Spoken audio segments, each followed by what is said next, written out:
você que nos acompanha pelas plataformas digitais ou pela Rádio Paulo Freire AM 820 kHz. Este é um episódio da série Comida Boa e no Prato, produzida por estudantes de jornalismo da Universidade Federal de Pernambuco. Nesta série, nós vamos conversar sobre o acesso a alimentos de qualidade e em quantidade suficiente para atender às nossas necessidades. É isso que os especialistas chamam de segurança alimentar e nutricional. Segundo o último censo agropecuário produzido pelo Instituto Brasileiro de Geografia e Estatística, o IBGE, de 2017, o Brasil possui cerca de 5 milhões de estabelecimentos rurais, nos quais mais de 3 milhões são unidades de proteção familiar. Em Pernambuco, mais de 230 mil famílias vivem da agricultura familiar, representando quase 52% da área do estado. Por isso, nesse episódio, nós vamos falar sobre como a agricultura familiar pode ser uma alternativa para garantir a segurança alimentar da população. Eu sou a Aline Mello e comigo na bancada está a Marcela Dourado. Oi, Marcela. Oi, Aline, tudo bom? E para a gente entender melhor o assunto, vamos conversar com o Alexandre Pires, que é coordenador-geral do Centro Sabiá, uma organização não governamental fundada em 1993, em sede no Recife, Pernambuco, que trabalha para a promoção da agricultura familiar dentro dos princípios da agroecologia. Boa tarde, Alexandre. Bem-vindo, Alexandre. Olá, Aline. Olá, Marcela. Olá, os ouvintes da Paulo Freire. É um prazer e uma alegria estar aqui conversando com vocês sobre esse tema que é cada vez mais importante no contexto que a gente vive no Brasil. Certo. Para começar, Alexandre, quais são as principais diferenças entre o modelo do agronegócio e o da agricultura familiar? Assim, em termos de transporte, cultivo de alimento, controle legal. Bom, a agricultura familiar, na verdade, é uma forma e um modo de produção que ela é originária das formas tradicionais das comunidades camponesas. Então, a agricultura de base familiar ela é um modelo de agricultura que se baseia na mão de obra e no envolvimento dos membros de um determinado grupo familiar naquela propriedade, naquele agroecossistema. E claro que produz alimento para atender às necessidades da família, produz alimentos para atender necessidades do mercado, mas também cumpre um importante papel na preservação da nossa biodiversidade, dos nossos recursos hídricos e da fertilidade dos nossos solos e das nossas florestas.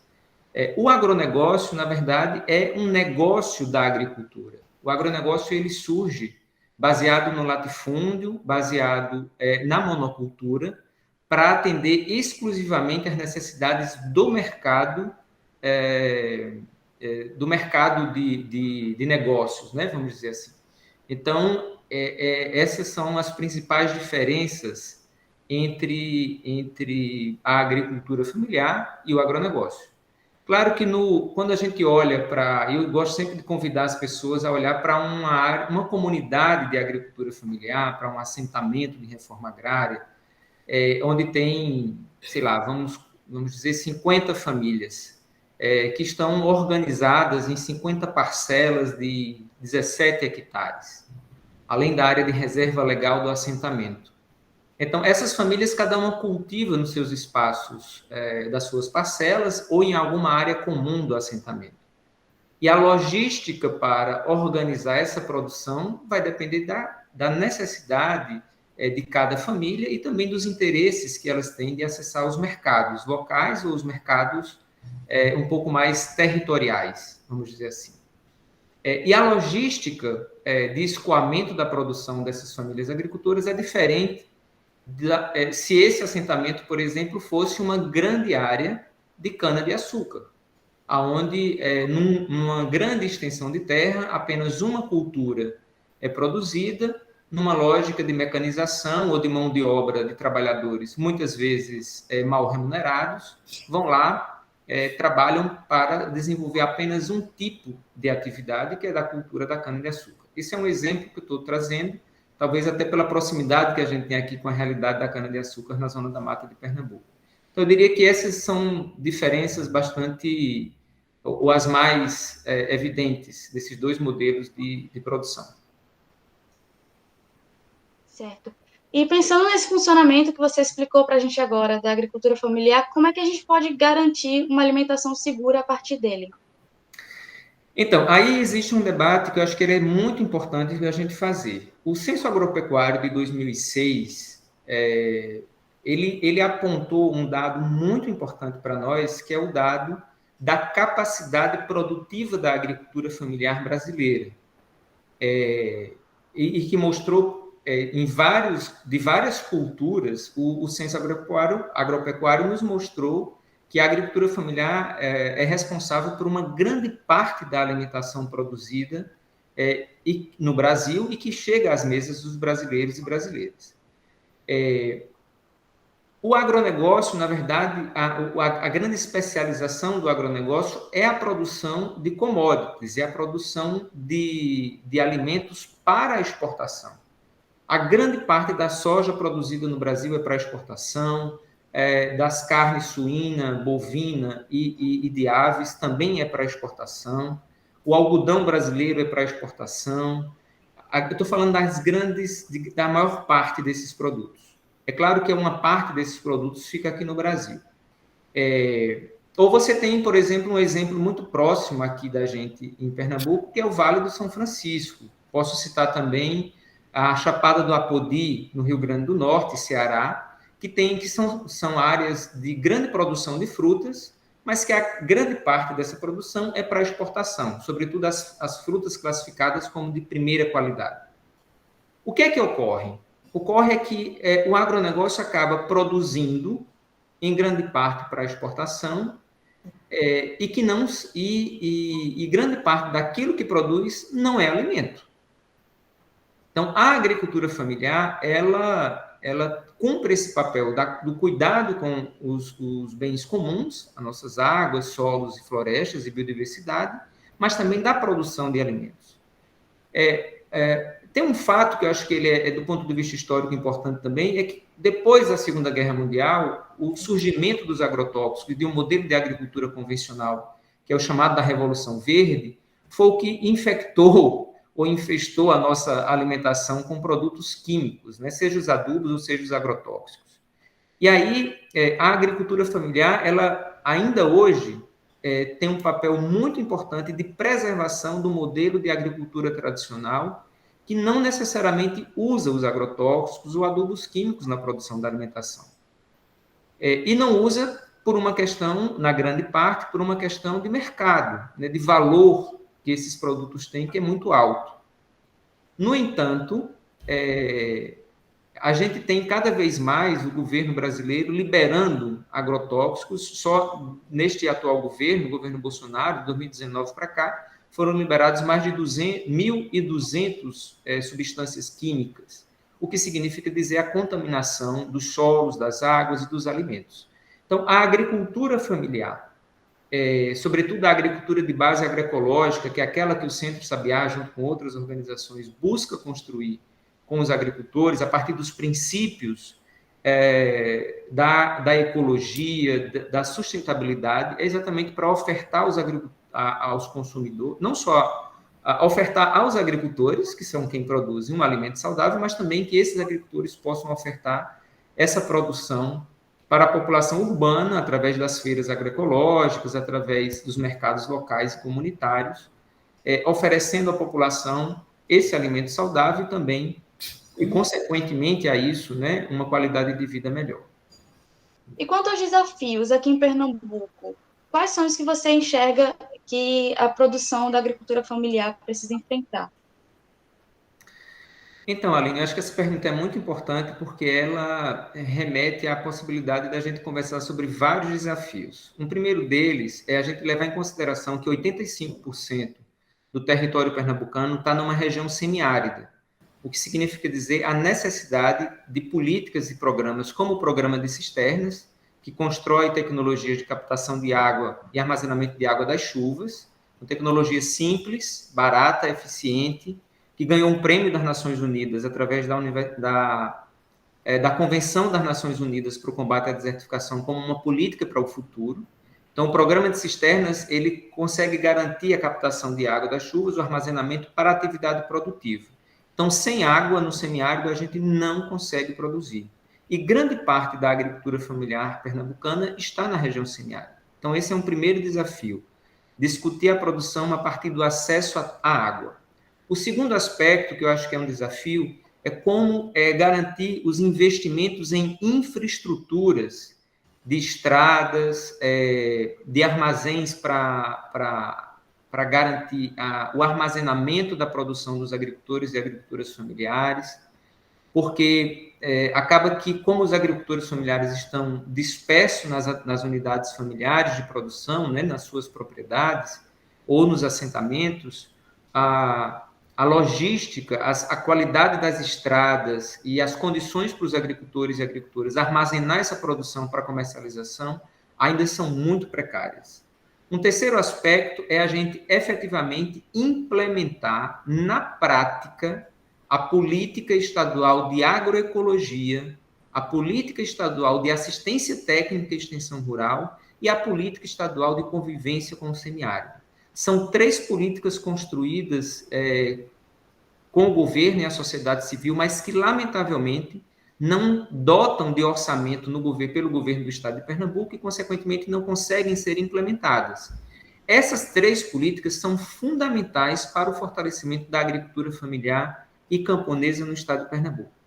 E eu diria que um quarto e último aspecto de desafios, né, que é o que a gente está conversando aqui, é como assegurar, através das compras públicas, seja do Programa Nacional de Alimentação Escolar, ou seja, através das redes socioassistencial, de atendimento, de primeiro atendimento emergencial, da população mais pobre do estado, políticas que efetivem essa compra da agricultura familiar e faça com que essa alimentação, esses alimentos cheguem às pessoas que mais precisam. Eu diria que no contexto que nós estamos vivendo no Brasil, com mais de 20 milhões de pessoas no país passando fome, nós devemos ter um número significativo de pessoas no estado de Pernambuco em situação de insegurança alimentar grave, o que requer, na verdade, uma política rápida, eficiente e emergencial que garanta o acesso dessa população a um alimento, mas, sobretudo, a um alimento saudável. E a agricultura familiar no estado de Pernambuco certamente tem todas as condições para produzir alimentos e produzir alimentos saudáveis e a gente conseguir em fazer o enfrentamento da fome que a gente vive no nosso país a partir do nosso estado. Alexandre, você falou sobre a política estadual e como é que essas políticas públicas do governo de Pernambuco funcionam e dão apoio à agricultura familiar? Então, nós temos uma conquista, eu diria, no campo das organizações da sociedade civil, que é ter conseguido fazer uma mudança na estrutura organizativa do Estado, que é ter uma Secretaria de Desenvolvimento Agrário. Isso abre uma oportunidade da gente discutir a agricultura não somente do ponto de vista do setor empresarial, mas também do ponto de vista da agricultura familiar.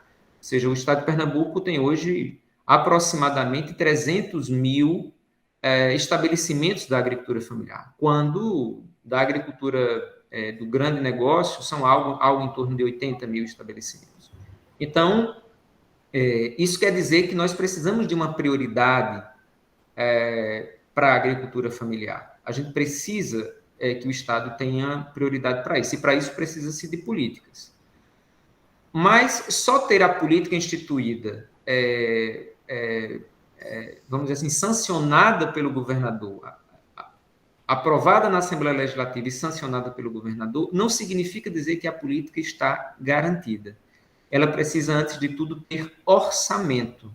Só para vocês terem uma ideia, a política estadual de agroecologia e produção orgânica foi sancionada pelo governador em junho de 2020 e até o momento a gente não tem a instalação da comissão Governo e Sociedade para implementação da política e monitoramento da política, não tem orçamento voltado para a política e, consequentemente, ela acaba sendo o que a gente pode chamar de letra morta, né? Ou seja, tem a lei, tem a política instituída, mas ela não funciona. Então, tem um conjunto de ações, certamente, que o governo do Estado tem desenvolvido voltados para a agricultura familiar, no campo da caprinovinocultura, do programa do leite, do programa Terra Pronta, que tem toda uma questão voltada para a aração de terras, a perfuração de poços em algumas regiões, mas eu diria que essas iniciativas elas ficam muito aquém da demanda que a sociedade e os movimentos camponeses precisam. Então, diante desses desafios que você compartilhou aqui com a gente, e também dessa parte do governo não atender totalmente a demanda da agricultura familiar, de que forma o Centro Sabiá atua para dar esse apoio que falta para as famílias que estão nesse modelo de agricultura?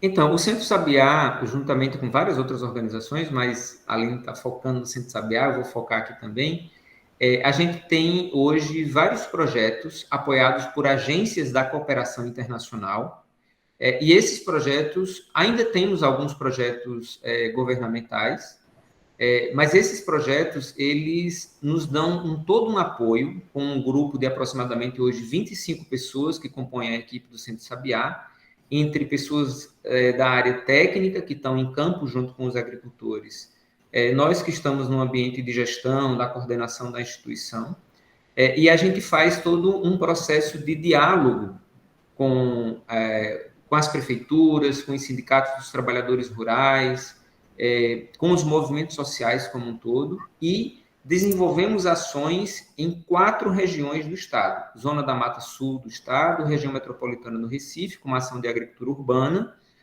Agreste Setentrional e Central, e o Sertão do Pajeú. Então, através desses projetos, a gente acompanha o desenvolvimento de ações de produção agroecológica, através de sistemas agroflorestais, da implantação de sistemas de reuso de água para aproveitamento das águas servidas e reaproveitar, sobretudo no semiárido, essas águas para o cultivo de plantas forrageiras que alimentam os animais, implantação de sistemas agroflorestais.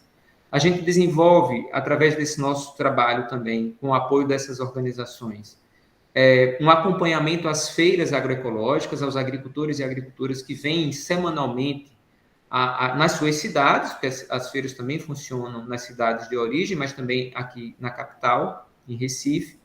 Então, a gente acompanha esses agricultores e suas associações no processo organizativo para a comercialização dessa produção. Então, a gente dá um certo suporte através desses projetos para que os agricultores e suas associações, com o apoio dos sindicatos, consigam continuar desenvolvendo o trabalho e fazendo o que a gente chama de conversão, né, dos sistemas de produção tradicional para os sistemas de produção agroecológicos, que são sistemas muito mais sustentáveis e que dialogam a partir ou se desenvolvem a partir dos recursos disponíveis na própria propriedade dos agricultores. E, claro, a gente também mantém os nossos espaços de diálogo com o governo, seja os governos municipais, através das prefeituras, ou seja, no governo do estado. O Centro Sabiá participa da ASA, né, da nossa articulação do semiárido pernambucano, que é uma rede que atua nessa região semiárida do estado e que tem sido um dos principais canais de aproximação nosso e de diálogo nosso com o governo do estado. Com muitos limites, mas temos feito. Alexandre, falando mais sobre essa venda de produtos da agricultura familiar, a gente tem acompanhado um aumento drástico nos preços de alimentos básicos nos supermercados devido à inflação, o que diminuiu bastante o poder de compra das famílias do Brasil e colocou ainda mais em risco a qualidade da alimentação nos lares de baixa renda. Esse aumento também afeta os produtores da agricultura familiar? Então, Marcela, eu acho que essa pergunta ela é muito bacana, porque eu acho que ela traz aqui alguns desafios, que aí eu coloco ela publicamente para os ouvintes da Paulo Freire, mas eu acho que, sobretudo, para a comunidade acadêmica, né, da Universidade Federal e de outras universidades, que é poder fazer, quem sabe, uma pesquisa dos valores dos produtos nas feiras agroecológicas praticadas no Recife, região metropolitana e no interior, em comparação com o aumento dos preços nos supermercados. Eu quero dizer para vocês que nós temos, de alguma forma, acompanhado isso através do Centro Sabiá. Obviamente, nós não somos uma instituição de pesquisa, não é o nosso nosso principal objetivo, mas a gente tem reconhecido que os preços dos produtos nas feiras agroecológicas têm se mantido, mesmo com essa situação que a gente tem visto, que você acaba de relatar, que é do aumento da inflação, do aumento dos valores dos produtos nos supermercados. Aí a gente pode se perguntar assim, será mesmo que os produtos agroecológicos vendidos nas feiras, vendidos na agroecologia aqui em Recife, têm mantido os valores pré-pandêmicos, né, antes da pandemia? A gente diz que sim, sabe por quê? Porque os custos dos agricultores na atividade produtiva, ele é um custo quase zero, porque os agricultores não usam agrotóxicos, não usam adubos químicos, eles e elas, de alguma forma, utilizam os próprios recursos disponíveis. Talvez o custo maior dessa produção, ou para comercializar essa produção, venha exatamente do combustível, que a gente sabe que teve um aumento significativo ao longo desse tempo. Mas esses preços ainda não foram, esses aumentos ainda não foram repassados totalmente para o preço dos produtos nas feiras agroecológicas ou nos outros espaços de comercialização. Então, isso é uma demonstração para a gente muito clara de que a agricultura familiar de base agroecológica, nessa que se faz através desses princípios ecológicos, ela é muito mais sustentável e muito mais resiliente à mudança econômica no mercado, a mudança nos preços dos produtos. Eu acho que isso é um mote muito interessante para se fazer aí uma pesquisa no futuro, já que eu estou falando aqui com uma comunidade também acadêmica que está aqui fazendo esse trabalho lindo. Só para vocês terem uma ideia, encerrando um pouco essa tua resposta, em 2017 nós fizemos uma pesquisa junto com, acho que 2016 ou 2017, nós fizemos uma pesquisa com apoio de estudantes do Instituto Federal de Pernambuco, aqui de Recife, do campus Recife, e nós identificamos que os produtos vendidos nas feiras agroecológicas em Recife eram, em média, 28% abaixo dos preços dos produtos convencionais vendidos nas prateleiras dos supermercados. O que mostra também que existe um certo mito de que os produtos agroecológicos ou os produtos orgânicos, eles são mais caros do que os produtos convencionais. Pode ser que essa referência de dizer que são mais caros é porque se tem a referência nos produtos orgânicos vendidos nos supermercados, que são produzidos, em grande parte, também por pessoas ou por grupos econômicos. Mas os produtos vendidos diretamente pelos agricultores que produzem e vendem a sua produção direto ao consumidor, o valor do produto certamente é muito mais barato do que a gente imagina, do que a gente pensa. É muito interessante. E para encerrar, Alexandre, diante de tudo que a gente debateu aqui, qual seria a medida para a agricultura familiar ser de fato uma alternativa para garantir a segurança alimentar e nutricional da população? Ser prioridade no orçamento dos governos. Sendo muito direto, Aline, é isso.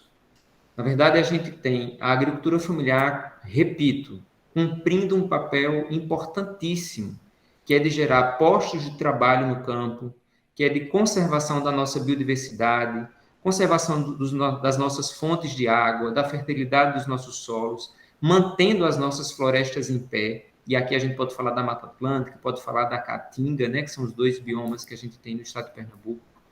Mas, lamentavelmente, quando os governos, e aí eu estou falando aqui do governo do estado de Pernambuco, estou falando do governo federal, estou falando dos governos municipais, quando vão definir quais são as prioridades do orçamento, a agricultura familiar, lamentavelmente, nunca é uma prioridade. Aqui nós encerramos esse episódio da série Comida Boa e no Prato, agradecendo ao coordenador do Centro Sabiá, Alexandre Pires.